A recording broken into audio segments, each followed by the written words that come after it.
This is a live presentation of the Titan Upload Network.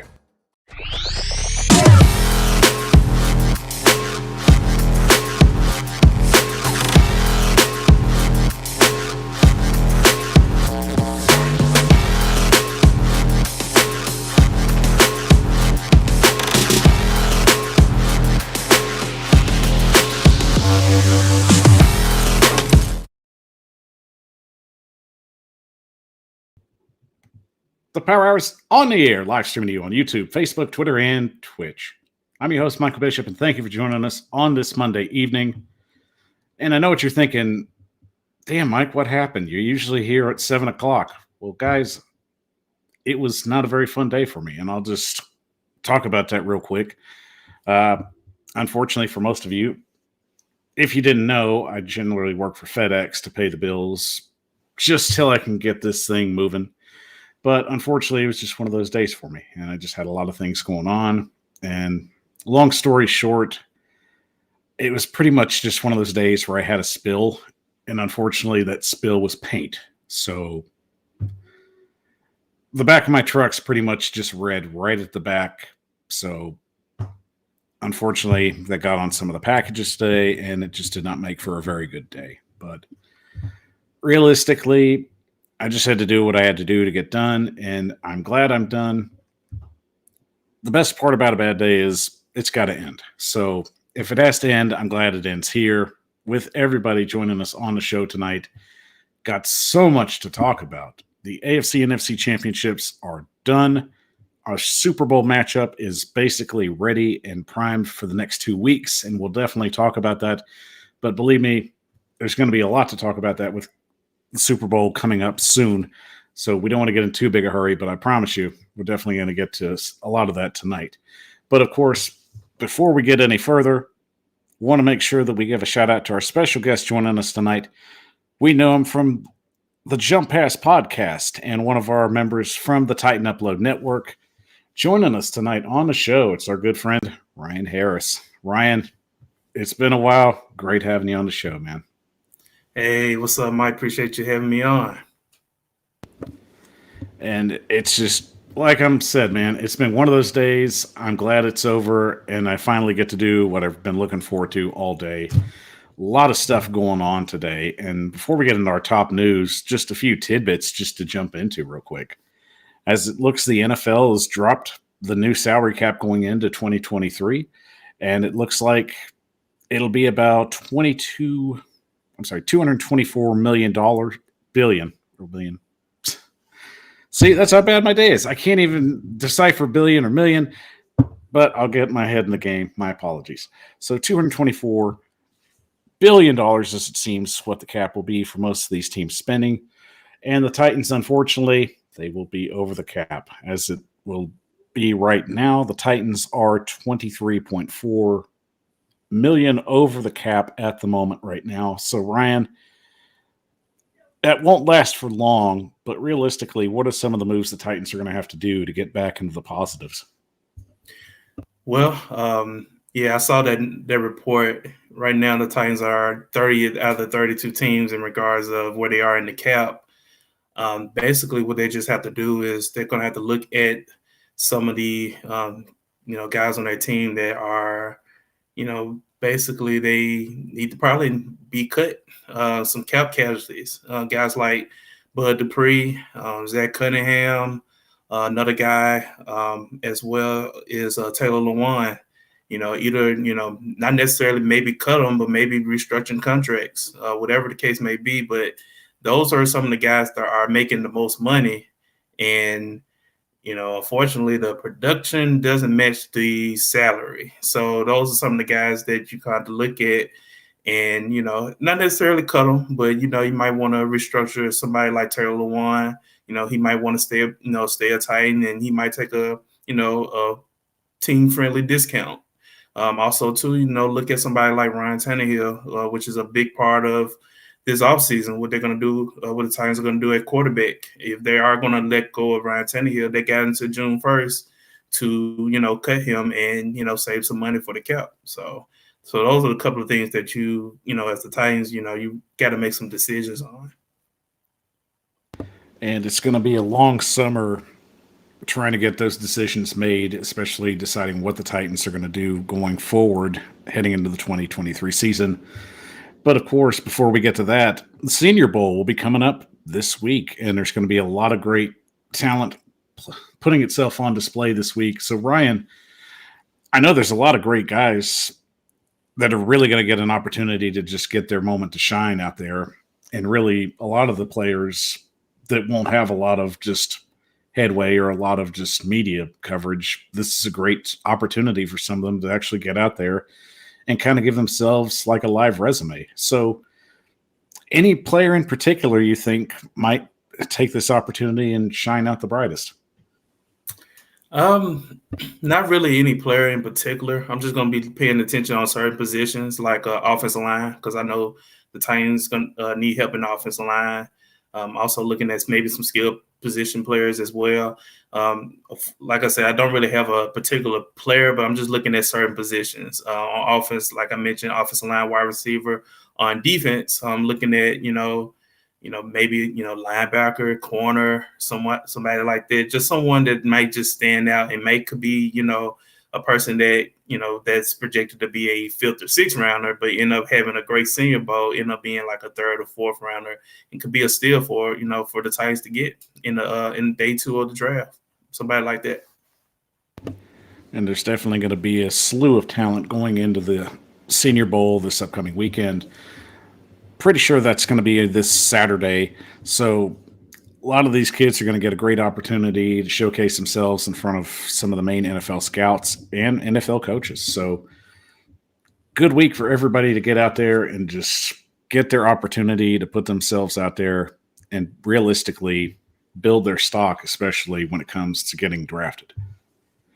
And before we get into our top news, one other story I wanted to hit on. It looks like Brock Purdy is going to be out for quite a while now, as it seems that officially the x-ray comes back and it is a UCL tear, which right now that would put him at about being out for 6 months.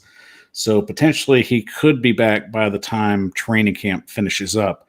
So Ryan, realistically, the 49ers have a lot of questions with quarterback going forward. And Brock Purdy, of course, we've heard in at least some of the news going around the last week that it seems that the 49ers are very interested in keeping Purdy long-term as their starter. So do you think this injury is going to force them to try and make a few more decisions to potentially keep Garoppolo maybe for one more year? Or is Trey Lance worth keeping around right now, especially now that he has a lot of trade value that's been building up the last couple of weeks? Yeah, I think the 49ers situation is very interesting. They have a lot of different options at quarterback in regards to, Purdy being out. That's unfortunate because I thought that maybe he was going to be the starter for 2023. And, I mean, he still could be. I mean, 6 months. I mean, he should be back before training camp or the beginning stages of training camp. So he should be able to be back, but it leaves the door open for a lot of options for San Francisco. Maybe Trey Lance is not a guy you want to trade at this point. I think the Niners are completely done with Jimmy Garoppolo. I think they want to move on from him. So to me, it's always been Trey Lance, and then once Trey Lance got hurt, and then Brock Purdy showed what he did in the last month or 2 months of the season. So now it just leaves the door open for maybe you keep Trey Lance, or I've been hearing that maybe Tom Brady. I heard Tom Brady, if the opportunity presents itself, he will come back and play for another team. And that opportunity looks like it's an opportunity in San Francisco. I know our boy Upload, reported the news that he is done. But, Brady, like last year, changed his mind because he retired last year and then he, had some time to think. Then he went on and unretired himself about a month later. So it's definitely something to look into if you're the Niners, trying to see if Brady's available. Also, too, I probably would, pause on those Trey Lance trading rumors for the time being, just to kind of see what's out there in regards to what Brady has to offer. Because if Brady is coming back, then yes, you would go ahead and trade Lance. But if Brady's actually are going to retire, as reported by Titan Upload, then you want to probably keep Trey Lance for the foreseeable future. And the 49ers definitely won't be short of a lot of decisions this upcoming offseason for them. Unfortunately, their season came to a halting end, as we will discuss in our top news. But of course, giving everybody a shout out in the chat. Good seeing everybody there. And I know we had a few people that were here earlier as the old 7 o'clock time frame unfortunately just didn't work out. Shout out to Mom. Love you, mean it. Sorry you had to wait in the chat forever. Really sorry for everybody that was in the chat, so my apologies. So, yeah, Fox, I mean, unfortunately, it is what it is. But, it's not my truck. I just drive it. So they'll clean the mess up. I'm not going to worry too much about it. Mom giving a shout out to Ryan. And, of course, our good buddy. Our good buddy Lou Man, of course, is in the chat as well. So we know we're going to get some pretty good discussion going forward. Well, Ryan, it's about that time. So what do you say we go ahead and get it going with our top news and jump into it? Let's do it. And as we jump into it, of course, welcome you to the Power Hour. I'm your host, Michael Bishop. Let's get into it.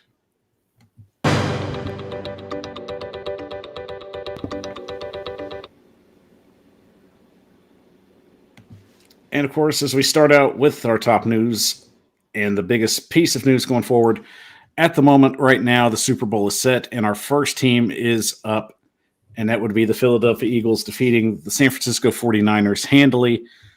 Ryan, really, this game was just about over the moment Brock Purdy got injured, and the Eagles were basically in a position to where they could potentially lose this game by their own hand if that situation arose, because the Niners just had no answer at quarterback, unfortunately. Brock Purdy going down, the backup Josh Johnson coming in and getting a concussion,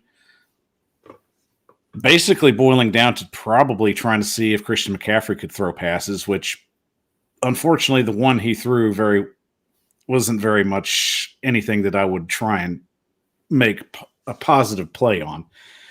But from your takeaways from the game, what did you feel was the most dominant point from Philadelphia? What stood out the most to you?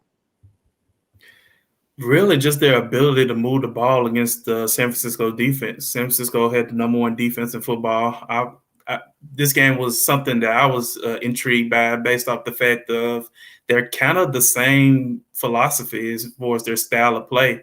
Philadelphia likes to be physical on both sides of the ball. San Francisco likes to be physical on both sides of the ball. Just to see Philadelphia just moving the ball up and down the field on San Francisco's defense, especially after like a quarter and a half of that game, really it kind of just stood out to me the way they ran the football. And it kind of just shows the versatility of Philadelphia's offense, where, Jalen Hurts doesn't have to throw the ball 30 to 40 times a game or throw it for 300 yards, but he can if he wants to. But you got other guys that can contribute on the running game as well as Hurts. Gainwell having a great game. Boston Scott scored a touchdown. Miles Sanders being the lead back and doing what he's done all season long. So they just very versatile on offense, and they're a hard offense to stop because Jalen Hurts is such an elite quarterback, and his ability to throw the football as well as run it just opens up the entire offense for everybody else. So that what stood out to me. I thought San Francisco would still make it a game, even though we're down to their fourth string quarterback, just simply because of their defense. But once their defense kept folding and folding as the game passed by, it was over. It was really over at halftime. And realistically, I mean, the Philadelphia's defense has just been a nightmare for opposing teams. The closest team that equals their sack total basically would be about 14 away from being in second place. So to me, the Eagles' defense has just been one of their strong suits when you look away from the offensive standpoint. And my next question basically would have to be, heading into the Super Bowl, how do you think they will match up against Patrick Mahomes and the offense? I think they match up very well. They got multiple guys that can get out to the quarterback, and it's their defense kind of reminds me of Tampa's from 2020, where they had multiple guys that can get out to the quarterback. And that's what you have to do to kind of stop a Patrick Mahomes-led offense. I mean, they got like 4 guys with like 10 sacks. I mean, you can get, you got Fletcher Cox, you got Brandon Graham, Reddick, Hassan Reddick, and then, the second wave of guys features a guy named Sue. I mean, Sue has been a multiple time Pro Bowler. And then you got, just in case, if you contain that pass rush, they got a secondary that consists of Darius Slay, who's an all-pro, and then you got Bradbury, a solid corner, and then you got CJ out there as well. So that the defense, to me, I think they match up very well with Kansas City, especially in regards of their secondary matching up to Kansas City wide receivers, because I think Kansas City's wide receivers are a little bit of a weakness, especially with no Tyreek Hill, of course, for the entire year since they traded him away. That wide receiver core is still kind of average at best. And I just think that Philadelphia's defense matches up really well, especially in the front. And the Eagles getting back to the Super Bowl for the first time in nearly 4 years with a different head coach, making some bold moves in free agency paid off well for them. So the Eagles punched their ticket. But, of course, on the other side, we definitely get a look at the AFC champion at this point. And, Ryan, I got to admit, we'll talk about a lot of the officiating in just a moment. But I want to get to the point that we knew that this was probably going to be the best game after being let down with the NFC Championship matchup. And unfortunately, with the Brock Purdy injury, there wasn't much anyone could do. But with this one, you definitely see 2 quarterbacks that are going to be at the front and center of basically just about every matchup that's going to be just of interest. So we might have our new Brady-Manning matchup, and I'm bold enough to say that that's probably what could happen going forward. So realistically, what was the biggest takeaway from this game if you're a Bengals fan? If you're a Bengals fan, you got to look at the missed opportunities. I mean, they had multiple chances of really winning this football game, and they just couldn't capitalize on it. And also, too, I want to give a quick shout out to Kansas City Chiefs defense. I thought, the defense has been the weakness of the Chiefs for not only this year, but for a number of years. And they came through. They came through when they really had to. They came up with a big turnover on Cincinnati's last possession. And it kind of basically led to the game-winning field goal drive for Kansas City. But for Kansas City, it just, to me, it just, Patrick Mahomes just finding a way. He's not healthy. Obviously, he's dealing with an ankle injury, but just finding a way. And that's usually when you have great quarterbacks. Great quarterbacks always find a way to win football games. Whether it's, they doing or the opposing team doing something that's basically a low IQ play to, get to that point to where Kansas City can take advantage like what happened last night. And I will say this, when you look at both quarterbacks and the way they played, at times it kind of seemed underwhelming. And it's not to discount what Mahomes did. He comes in with a high ankle sprain and he plays as tough as anyone could play on that. And you look at Joe Burrow, even with the mistakes that he made, they were still able to stay in this game largely to just execution and just using their receivers on some pretty gutsy plays, if I might say so myself. But realistically, the real matchup was between the defenses. I just feel like you look at the opportunities that were continually given to not only the Chiefs, but the Bengals, and just how physical they played. You and I talked yesterday just about how good Kansas City and the Bengals were going to look on their defensive secondary and their defensive front. So realistically, it was kind of just a game where we had to watch and see who was going to crack and make the first mistake. And the way the game ends just becomes underwhelming after you see just such a great matchup. And to make that point, out of both defensive performances, who's made the most impact? I would probably say Kansas City. Like their defense really, like I said, they stepped up big time. Second, I mean, it was at one point where the Chiefs had more sacks than Joe Burrow completed passes at one point early in the game, and Chris Jones was just amazing. Chris Jones single-handedly dominated that football game. His ability, they could not block Chris Jones, and Chris Jones has been playing great all year long. Of course, you know the postseason stats were not there. You know before that game, he had no sacks in his postseason career up until that point, and he just dominated the Bengals offensive line. Of course, the Bengals had 3/5 of their O line missing. But you know the Bengals offensive line has been problematic pretty much all season long, and basically the last couple of seasons anyway. But still, Kansas City in their front, you know, Frank Clark also had a good game as well. So I just thought the Kansas City front, particularly Chris Jones, really stepped up. You know, to your point, it wasn't really a high scoring game. It was a defensive struggle, and it came down to which defense was going to make the mistake. And unfortunately for the Bengals, it was their defense that made the critical mistake, that one critical mistake that basically swung the ball game to Kansas City's way. And of course, that brings up my next discussion point before we move on to our next piece. You already have like so many people trying to say the NFL's rigged, there's a fix in there. And unfortunately, I'm not a person that's going to wear the tinfoil hat and come up with that conspiracy theory. Let's just be honest. It was a boneheaded play, and unfortunately, it ends up costing the Bengals what was a very stellar defensive matchup that pretty much put Kansas City in place to win it. So, realistically, Ryan, we know the officiating's just been horrendous throughout the regular season and even the postseason.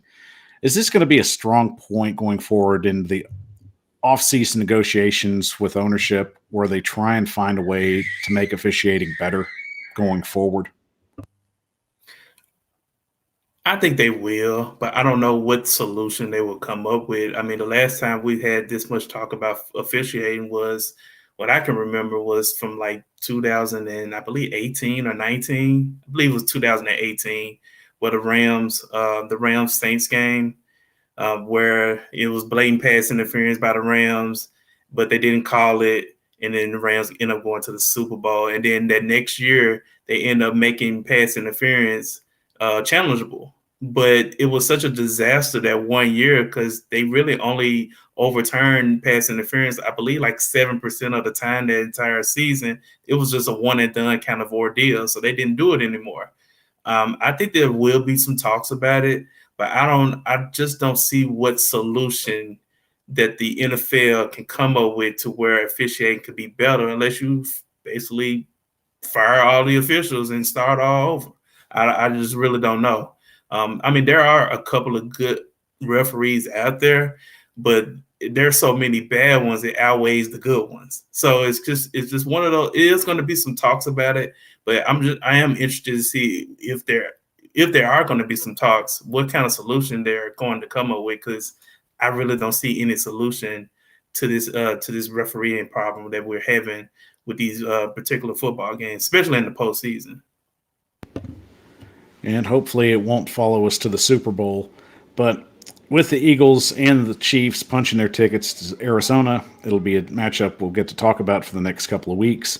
And realistically, we'll try and stretch it out the best we can. But speaking of Arizona, unfortunately, some bad news for the Cardinals as it seems Kyler Murray is more than likely going to be out up until mid-season trying to rehab from his injury previously earlier this year. So, big setback for the Cardinals. So, Ryan, realistically, is this just going to be kind of a chalk rebuild year for Arizona while they wait for their quarterback to get healthy?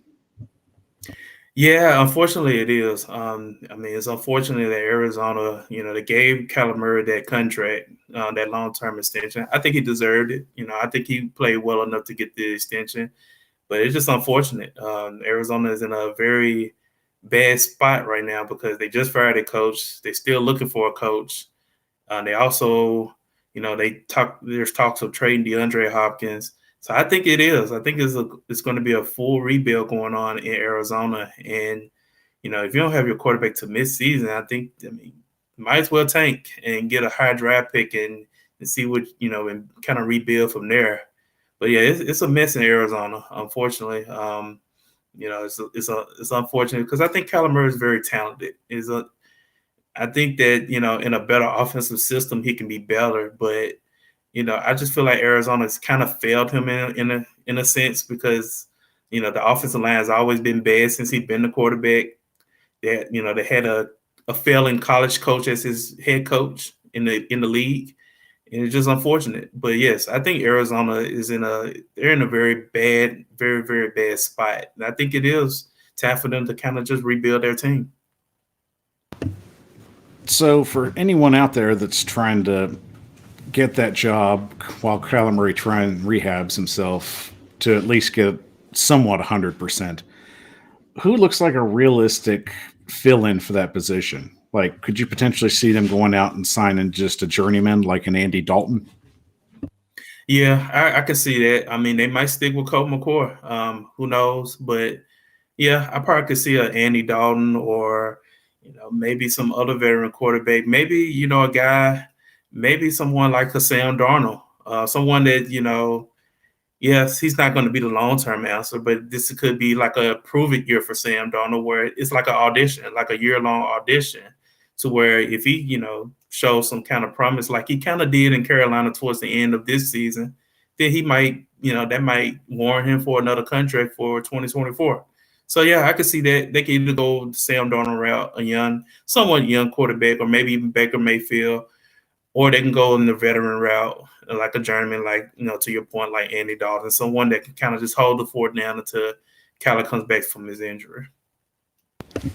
Unfortunately for Arizona Cardinal fans, it may be a long season going forward in 2023 with your leading quarterback potentially benched for most of the season. And in our next bit of news, Eric Bieniemy is a wanted man in the NFL, whether it be for offensive coordinator or head coach. Right now, Bieniemy has a lot of options. Trying to hold out for a head coaching job, he has been one of the most interviewed candidates of the last few years. And Ryan, is this the year Eric Bieniemy finally breaks through?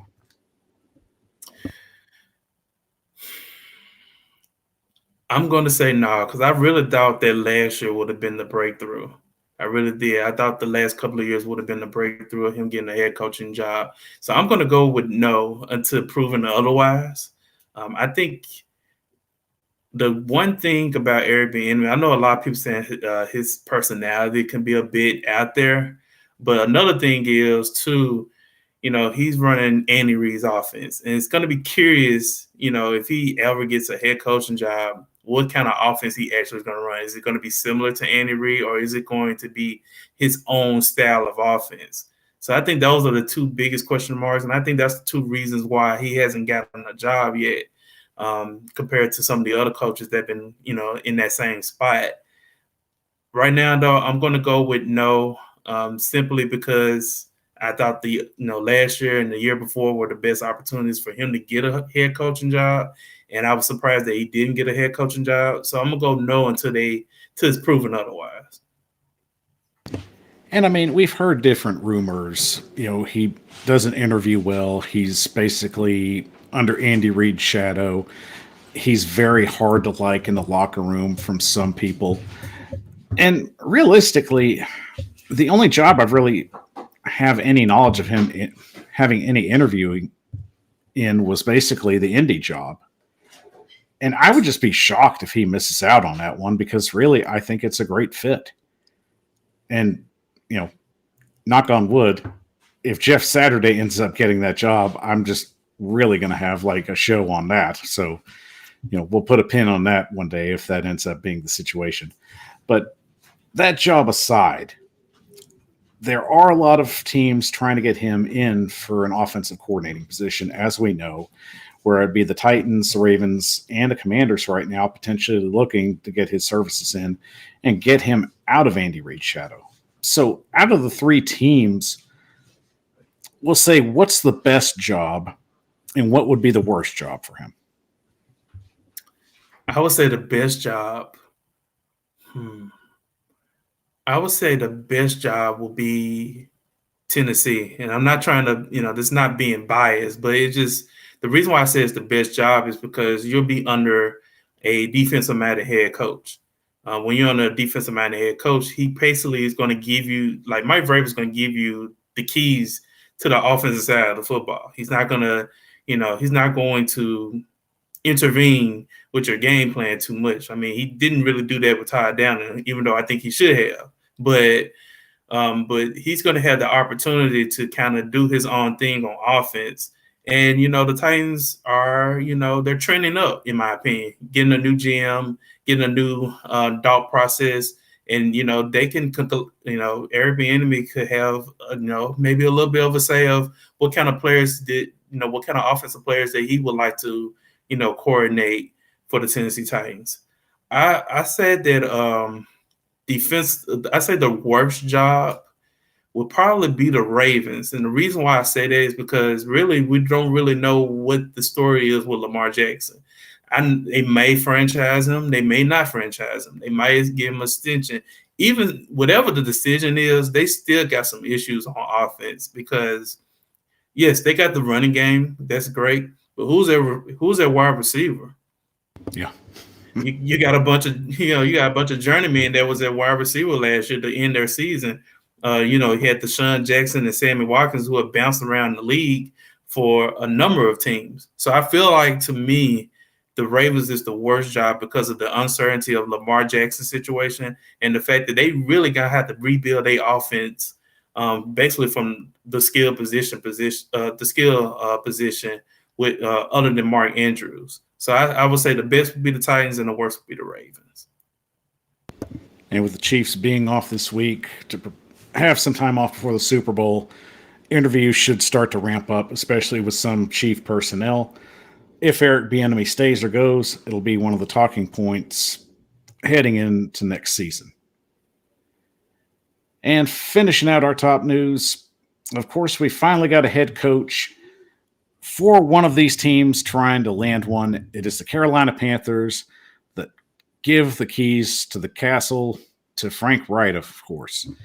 And an interesting choice, Ryan. Realistically, I honestly thought Steve Wilkins was going to be the guy that gets the job here. He's already kind of built up a reputation in the locker room. I think he had a good enough situation to where he could basically just lose the interim tag and be given this job. But Reich having some roots with the Carolina Panthers, what's your takeaway from this hire? I was a little bit surprised. I'm not going to lie. I thought Frank Wright was not going to be a head coach going into the 2023 season, but I did definitely saw him. I definitely thought he would be an offensive coordinator. I am pretty surprised about that.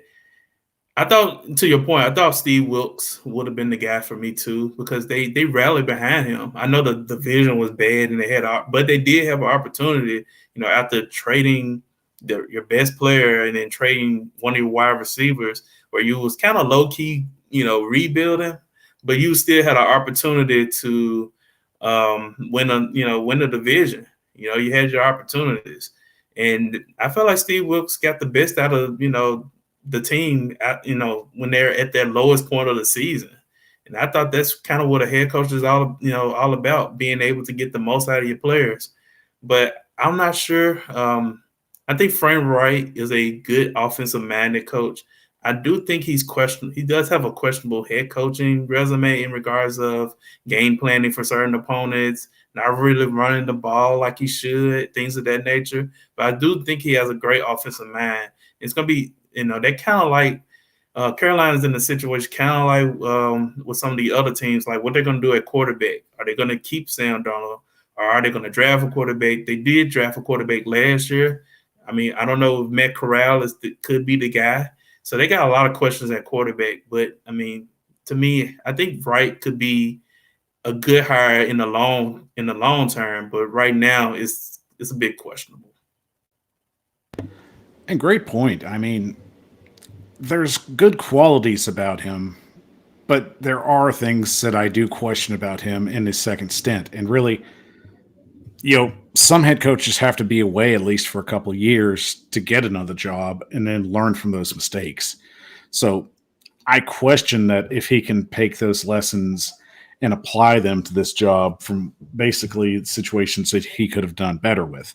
And one of those would definitely be clock management. And I think realistically, he was one of the worst NFL coaches in the league managing clock, especially in game situations. His replacement was worse. I won't, that's not even fair because realistically, I think you should have coached at some level. That's fair. So, I mean, I can't really give that title. It's kind of like, as much as I want to hate on Jeff Saturday, I'm just kind of like that guy in the corner holding a cake that has "you tried" on it. Yeah, I mean, I don't know.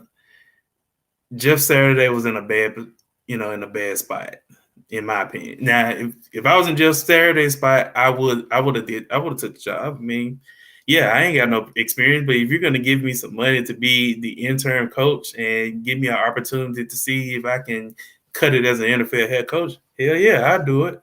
But yeah, to me, the fact that Jeff Saturday's name is still, a possibility for the coach to take the interim off and be the permanent head coach it's pretty alarming if you're a Colts fan.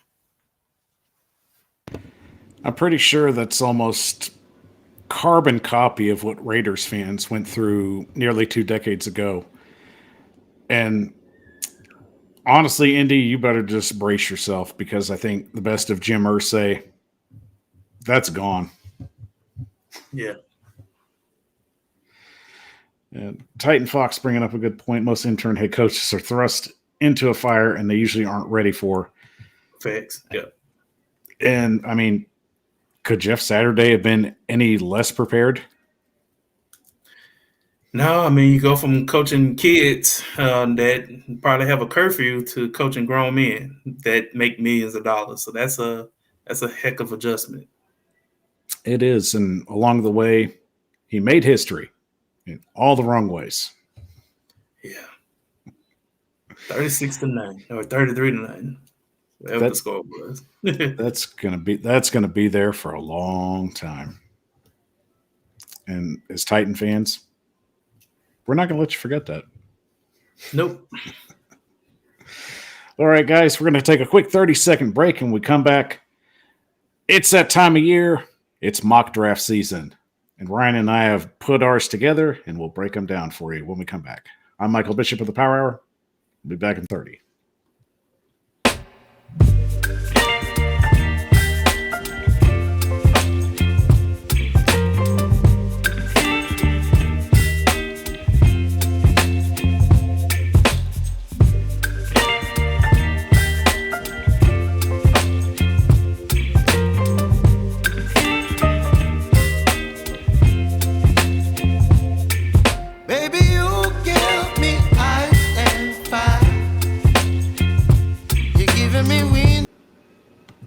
Power Hour is on the air, live streaming on YouTube, Facebook, Twitter, and Twitch. I'm your host, Michael Bishop, and thank you for joining us on this Monday evening. So glad everybody's in the chat. Great seeing everybody on this great Monday evening. And of course, a special thanks to our good buddy and colleague, Ryan Harris of the Jump Pass Podcast and our fellow Titan Upload networker. We are so glad to have him in on the show and get his insight on everything. Ryan, love it when you're here. Love having these conversations with you. I'll say it. You're one of my favorite guests. So always happy to have you in, man. And of course, as always, he's putting out great podcasts. And as I believe, if I'm correct, didn't you put one out with P Shark, our good buddy? Yes. P Shark came through with an episode with me last week. Talked about, just his thoughts about Rand Carthon and what the Titans should do at quarterback. It was a great conversation. It was a great episode. So definitely, if you haven't checked it out, please check it out and check out the other episodes as well. Doing good numbers, especially, so far this year. I think I put out maybe 3 episodes this year and it all done really well. So without the fans, there's no Jump Pass. So I sure appreciate all the listeners out there. And if if you want to check me out and check my podcast out, please do so. It's on Facebook as well. So if you're on Facebook, check out the podcast. And as always, Ryan and myself are a part of the Titan Upload Network. We're representing a slew of just great individuals that are bringing great insight and information to you every day as much as possible. Ryan, we have been burning the candle at both ends, with Rossi and James getting a lot of insight for us. And yeah, it's all bro love, Titan Fox. We're cool like that. Yeah. But a lot of good stuff coming for you guys. So make sure you continue to tune in to all the Titan Upload Network members. We're going to keep giving you everything you need in this off season. But hey, don't worry. We got a Super Bowl to talk about. So we've got one more football game to talk about. I can't really count the Pro Bowl. That's flag football now. Yeah. There might be some interest there, but we'll leave it at that. All right, guys, jumping into it. It's mock draft season, and as we get going, of course, we got to find the best players that we can to get on this Titans roster for 2023. And Ryan, we're going to put you up first. As you put in your mock draft, got to admit, I like it. You really went for just some pretty good talent right here. And I'll let you start out with pick 11. So you definitely felt that tackle was going to be a need. Probably wasn't going to be addressed in free agency. So fire away. Yeah. This took me about close to an hour to kind of just figure out, to kind of do the mock drafts. Not a big mock draft person, but of course, Mike, you my guy. So of course I was going to do it for you. So Paris Johnson, to kind of start off, of course, I think he's the best tackle in this draft. I think he's, the Titans is obvious. They need to address the offensive line before addressing any other offensive needs. Of course, if you're a Titan fan, you know how bad the offensive line was. They were the 32nd ranked offensive line unit in the National Football League, which is dead last. So I think that Paris Johnson, having him out there, being a day one starter, not having him sit and wait and, things of that nature. No, let's put him out there, let him learn. He's going to make mistakes. That's what rookies do. Get him out there. I think he's going to do a solid job. And to me, I think he could be the future left tackle for the next 10 years. So I think, to me, Paris Johnson, I just think he's very smart. He's a very smart offensive line, just based off the tape that I saw. He understands blitzes and stunts. He's great in run blocking. My only critique is he's a much better run blocker than pass blocker, but he does, from what I've heard, he's very coachable. So to me, I think that he will grow into being a better pass blocker. So I just think the fit just makes entirely too much sense. And of course, he's from Ohio State, which is my Vrabel school. It just makes far too much sense to me. It makes far too much sense. Second, you look at, to me, I know a lot of people are not really. I looked at other people's mock drafts from the Titans, and one thing I did not know that I noticed was there was no edge rusher. And I know, to me, I know we're saying that Landry is going to be back healthy, but a lot of people, coming back from an ACL injury can be very tricky. It could take some time for you to get back to the level of play that you had prior to the injury. And that could be the case for Landry. Also, another thing is I think we can all agree that Bud Dupree probably is going to get cut for cap reasons. So you need to have some depth there. And I like Mike Morris. I think Mike Morris is a solid player. He's a big guy, too. He's 6'6", 290. That's a big dude. And he runs 4.7 from the last time he ran a 40. He ran a 4.7. So I think for a guy that size that can run that fast, that's pretty good. One thing that he does very well, he pretty much does everything very well. And that means he's a versatile player. And that's Mike Vrabel's favorite thing about a player. He wants versatility, especially on defense. So Mike Morris, I think, is a Mike Vrabel type of player, even though he went to Michigan, which is that's pretty funny. But I think Mike Morris at the second round selection is a great pick. I think that will address the pass rushing, and he's just a guy that you can put out there, just in case Landry's not ready or Reaver takes a step back from his year that he had. And of course I mentioned Bud Dupree being cut, so I think Mike Morris makes sense in the second round. Then the third round, I am a huge fan of Rashee Rice. Huge Agreed. fan. I mean, guy that has watched American Conference football, being in Memphis. I watched the University of Memphis Tigers play. SMU. That guy is fast. I'm talking about this. This is an explosive wide receiver.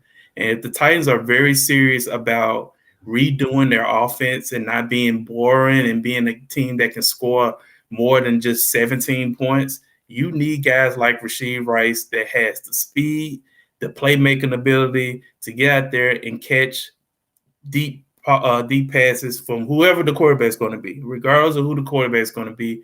Rashee Rice is a explosive wide receiver. He had 1,300 yards and 10 touchdowns in his senior year. He had a pretty good junior year too.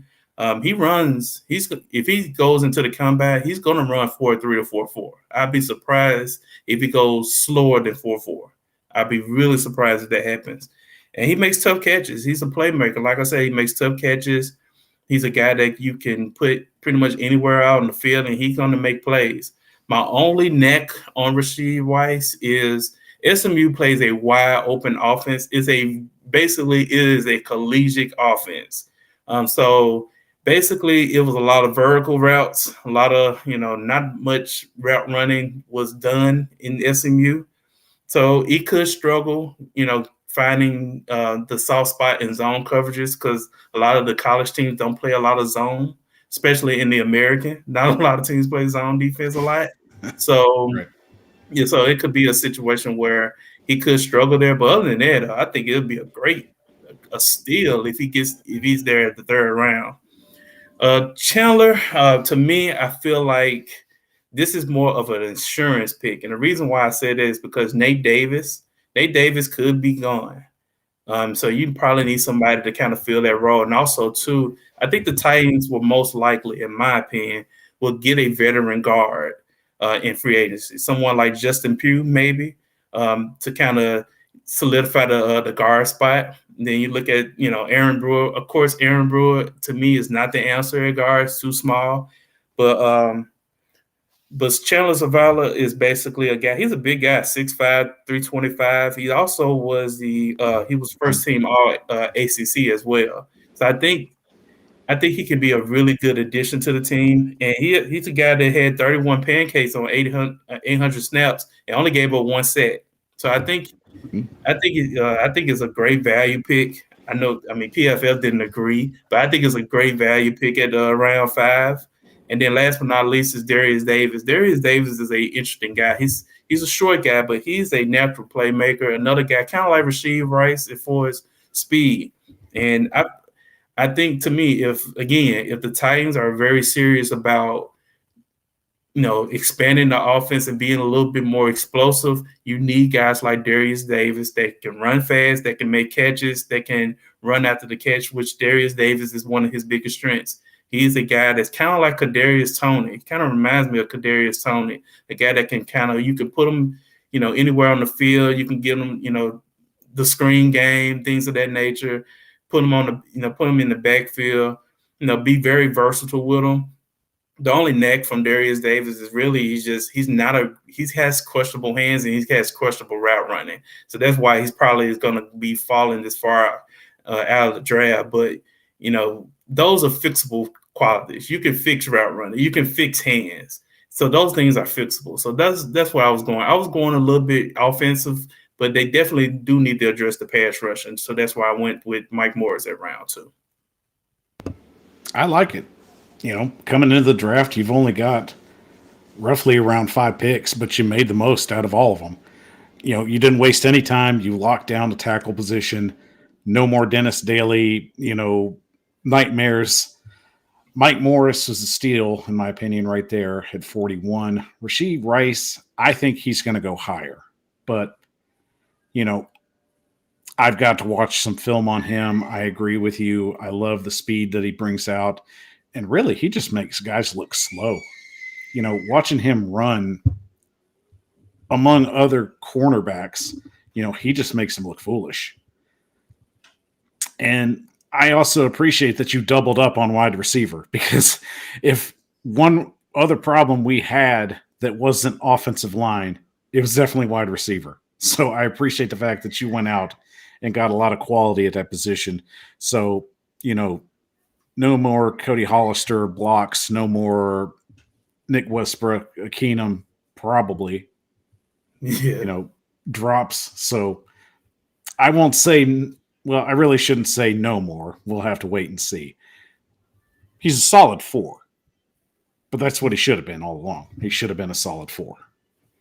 But all along, they give you an A-. I give you a solid A. That's a lot of quality right there in a draft with so little picks to work with.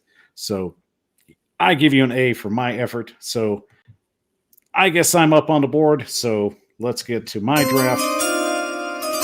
And of course, I'm not going to wait around. I know I need assets. I need to get players. And you get players from trading.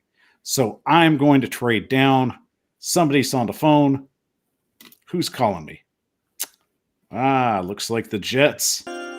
What are the Jets going to offer me? What do you have for me, New York? I don't know. There we go. Will Levis is on the board, and I myself am one of those people. I'm not very sure about Will Levis. That could change in the next few months. But right now, I know they need a quarterback. Didn't look like it went so well in free agency. So they're looking to the future. So what are they going to give me? How about the 13th, 43rd, and their 2024 first pick for pick 11? Not too bad a haul. So with pick 13, where am I going to go? Well, I'm going to build this in my mind and set up a narrative. I think Rand Carthon's going to look to free agency for offensive linemen. And I think that's the best way to do it because they need experience. You have Derrick Henry, and all you need is just a few good linemen to shore up some of the spots where they've been weak. So I'm not completely ruling it out. I just think right now there's some pretty good tackles on the market. And I'm not saying you have to go after the high dollar ones. It's nice to have a guy that understands the value of analytics. So that's where I'm going to give Rand Carthon his due. So what do I need to do to help shore up this team and help Derrick Henry? That's my mindset. Well, I've already got Treylon Burks locked in that receiver position. I need somebody on the opposite side. And guess who's there? Quentin Johnson is on the board, and I am taking him at 13. I love his size. I love his athleticism. And of course, we've had discussions with Draft Brian. He likes him, but there's some flaws with him. He definitely thinks he's got weaker hands. And, he's not the best route runner. And he has had a drop problem. But I think they're correctable. As you've said with certain players, some things are correctable. And I think that's one thing that you just get to work with him. But the value that he brings and just the dynamic that he's going to put on the other side, I don't have to rely on Derrick Henry having to tote the rock. I don't have to rely on Treylon Burks to try and make me some plays. I've got two solid wide receiver options. And in a league where you need speed and athleticism, he's going to be one of the best receivers out there. He reminds me a lot of an A.J. Green type wide receiver. Not too shabby to shore up our wide receiving room. So moving on to the next round, where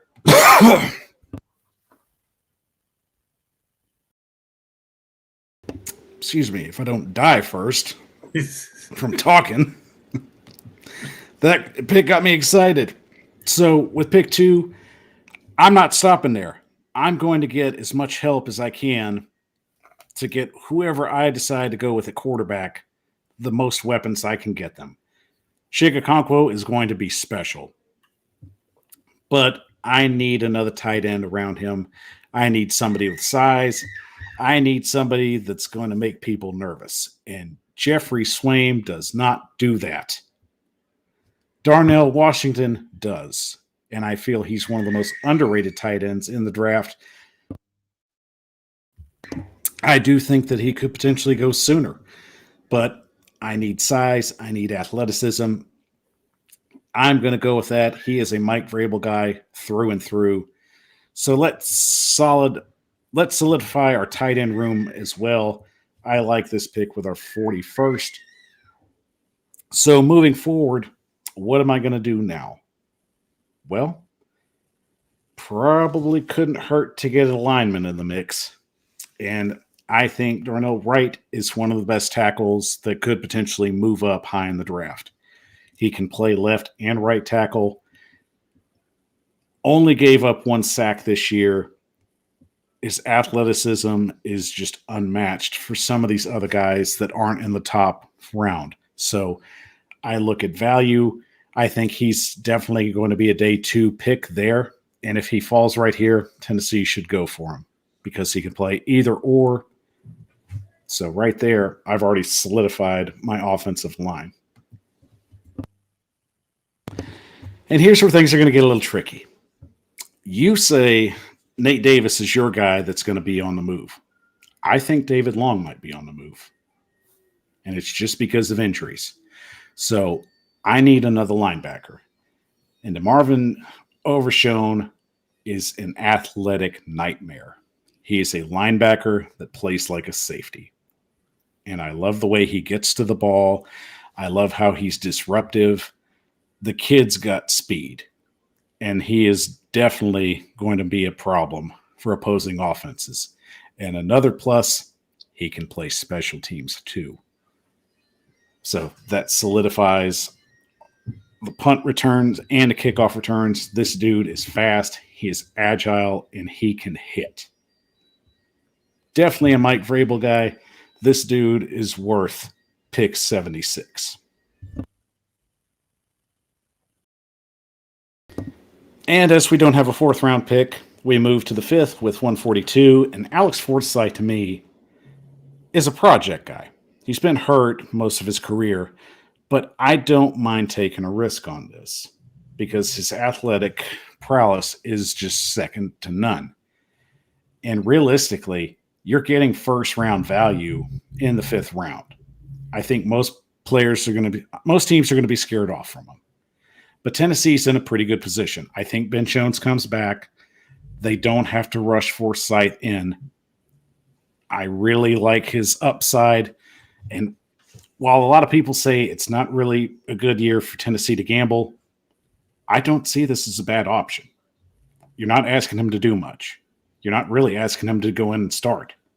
I just need you to learn. And if you have to learn, Ben Jones going to his first Pro Bowl, congratulations, by the way, is a damn good center to learn under.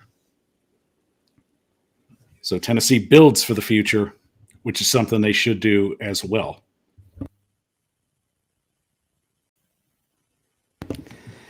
And of course, getting to pick 6, which I believe was a trade, and I'll have to think how that happened, but I'll figure that out another day.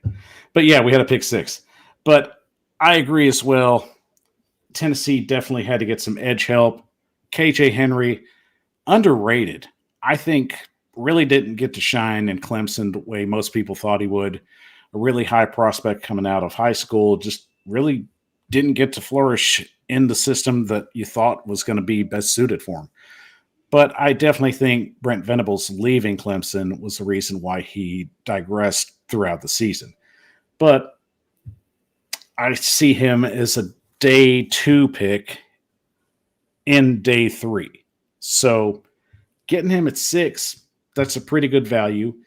You add depth to your room, to your edge rushing room. Because as you said, Harold Landry comes back, but is he going to be 100%? Rashad Weaver definitely shown flashes, but Bud Dupree potentially leaving, that leaves me with a question mark. I need to get another guy in this room. So I'm getting somebody with speed. I'm getting somebody that's a pretty hard hitter. And I think Mike Vrabel, this is the kind of guy he likes getting his hands on. He's raw and he wants to mold him. So this would be a nice project for Vrabel to potentially find Bud Dupree's replacement moving forward. And of course, it wouldn't be a mock draft if I didn't do my normal thing. Damn right I'm drafting a kicker because that's my mock draft and I'm gonna.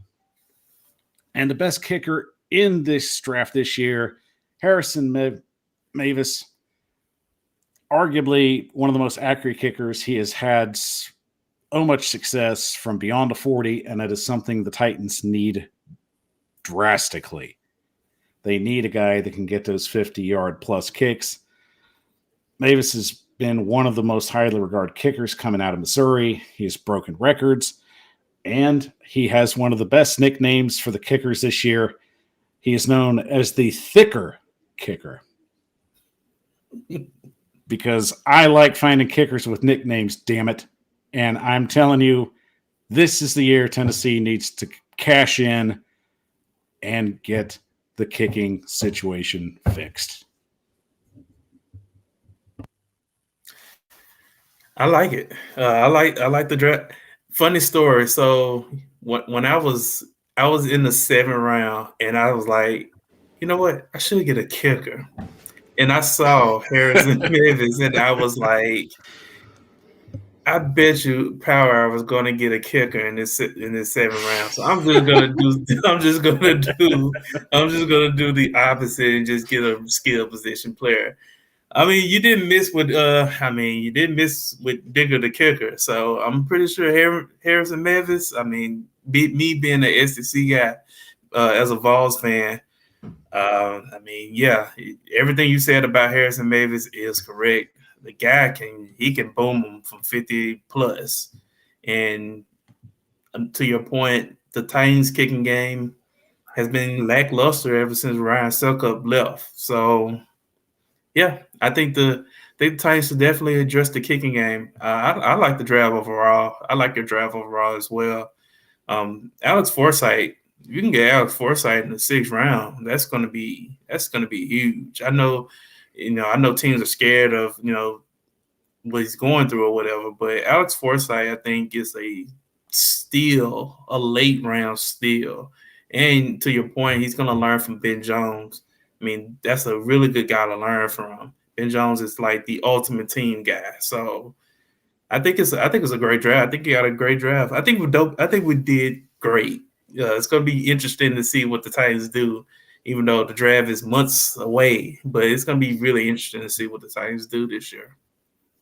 It's definitely going to be interesting, especially once we start getting some of these combines underway and these pro days. I mean, nothing's going to be official for sure, so can't lock in on anything. And I mean, realistically, there might be somebody that rises up that nobody sees coming. All right, guys, we'll take a quick 30-second break, and when we come back, we'll close the show out, talk about the last topics of the day, and get you prepared for, unfortunately, the Pro Bowl. But hey, we'll try and sell it to you. I'm Michael Bishop of the Power Hour, and we'll be back in 30.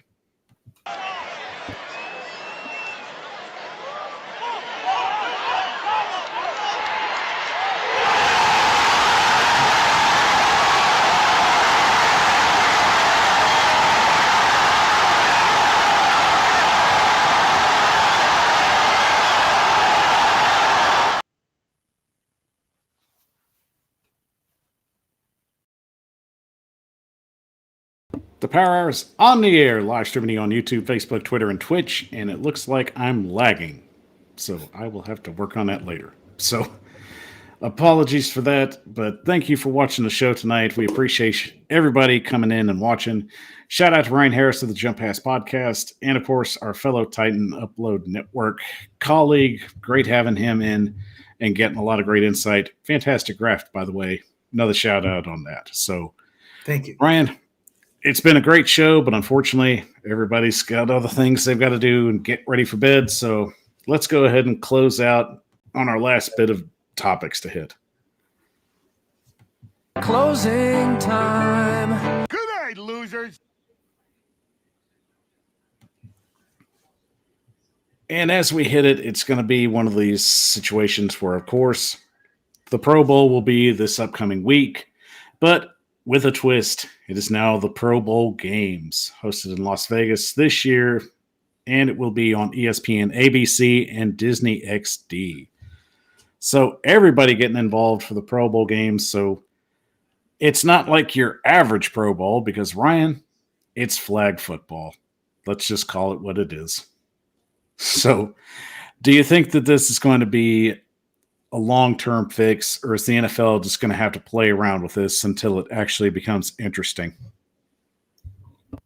Yeah, it's definitely a work in progress. I think this is just one of those things where they're gonna just put it out there to see what happens. They're adding the Maddens to the Pro Bowl game, so they might bring some kind of laughter, some kind of comedic relief into the showdown. But I mean, the Pro Bowl to me, it's been years since I've watched the Pro Bowl from start to finish.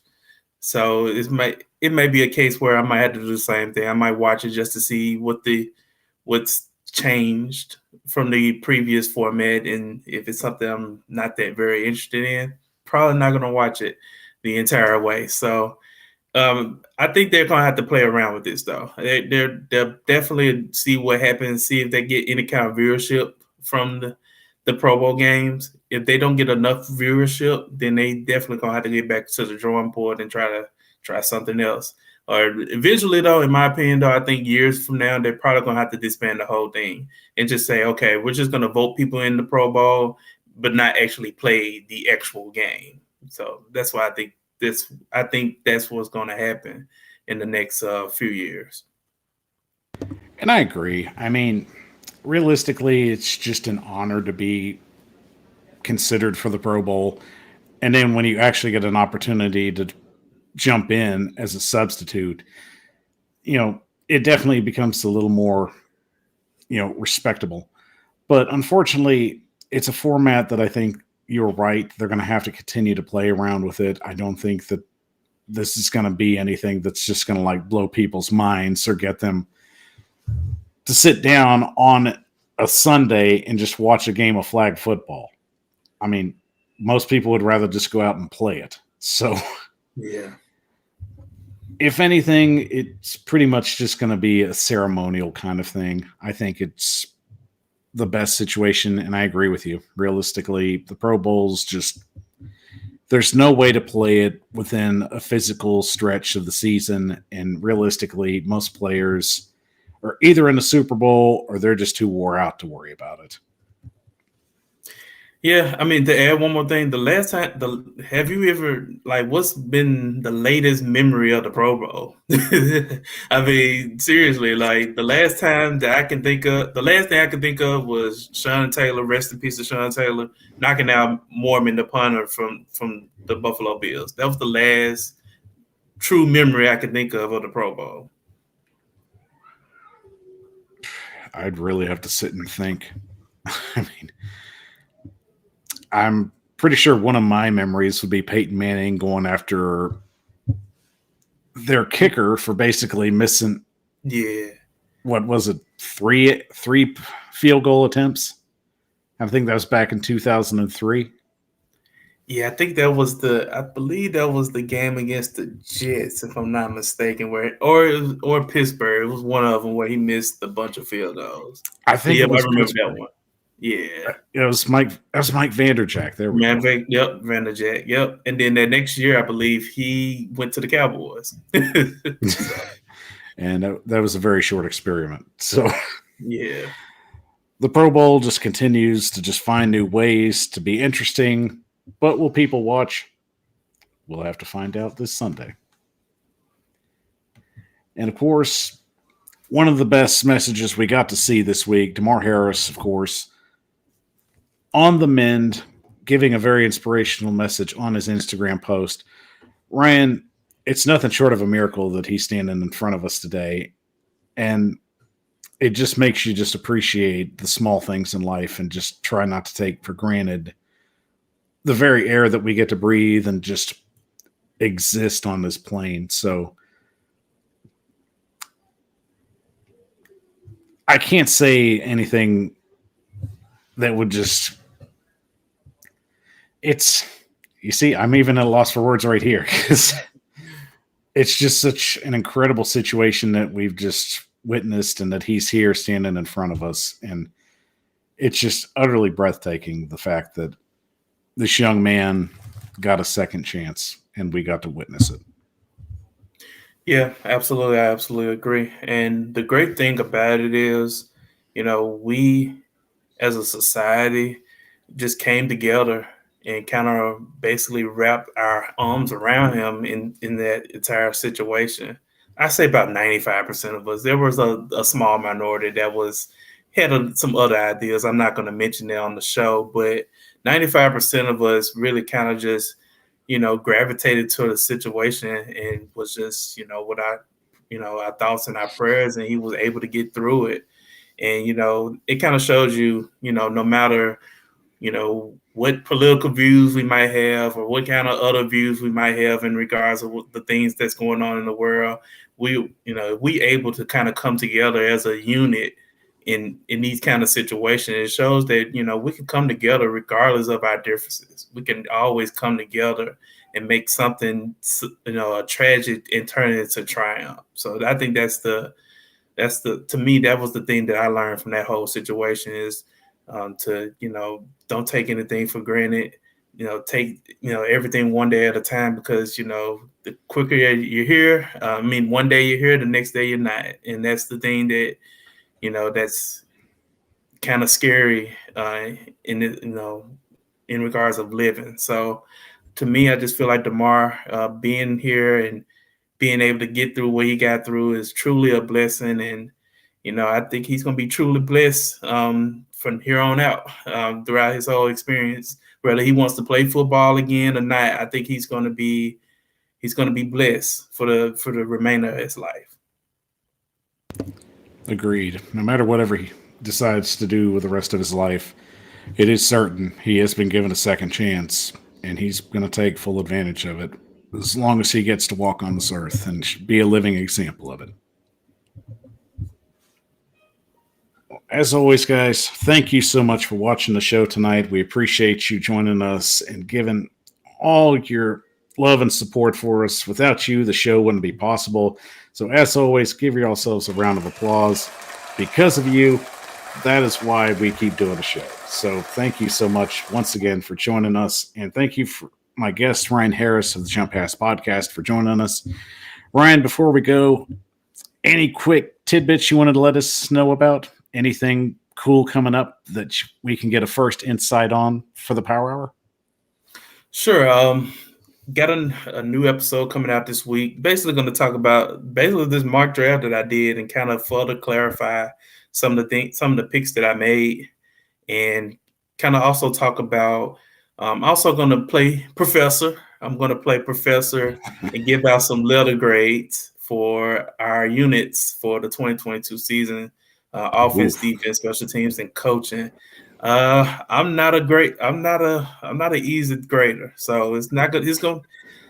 Spoiler alert, it's not going to be any A's or B's. So it's going to be somewhere between C, D, and F. So I'm just kind of giving you giving you a little warning there, a little spoiler alert. But yes, definitely will be a new episode. And once it comes out, support the episode, listen to it. If you got any questions or thoughts, hit me up on Twitter at RyanHarris662. If you got any questions or comments, feel free to hit me up. I'm an open book. I like to respond to the fans. Class will be in session, and Ryan Harris is not going to take any tomfoolery. So better watch out for that podcast dropping, because the hammer is coming down, apparently. And of course, guys, don't forget we are a part of the Titan Upload Network, and also I am a part of FanSize as well. Check out my work on titansize.com, along with my other great colleagues that are putting out good articles. I've got to get a few more out. They're kind of just sitting in my back pocket. I just haven't had a chance to just comb through them, but I promise I'll get some more writing out as soon as possible. And once again, Ryan and I are a part of the Titan Upload Network as we give you all the great content we can. And don't forget to check out our official new home on Facebook, where you can check out Titan Upload, Titans for Life. Of course, Ryan Harris of the Jump Pass Podcast, Titans Rossi, Brian Johannes, and, of course, the Power Hour. So once again, everybody, thank you so much for joining us on the show tonight. It's great to have everybody in on Monday, and we will be back next week, unfortunately, to try and talk about the Pro Bowl. I can't do a lot, guys, but I promise you I'll make a good show. I promise I will. So a special thanks to Ryan Harris again. I'm Michael Bishop of the Power Hour. Have a great Monday night. And, of course, as always, take care and tighten up.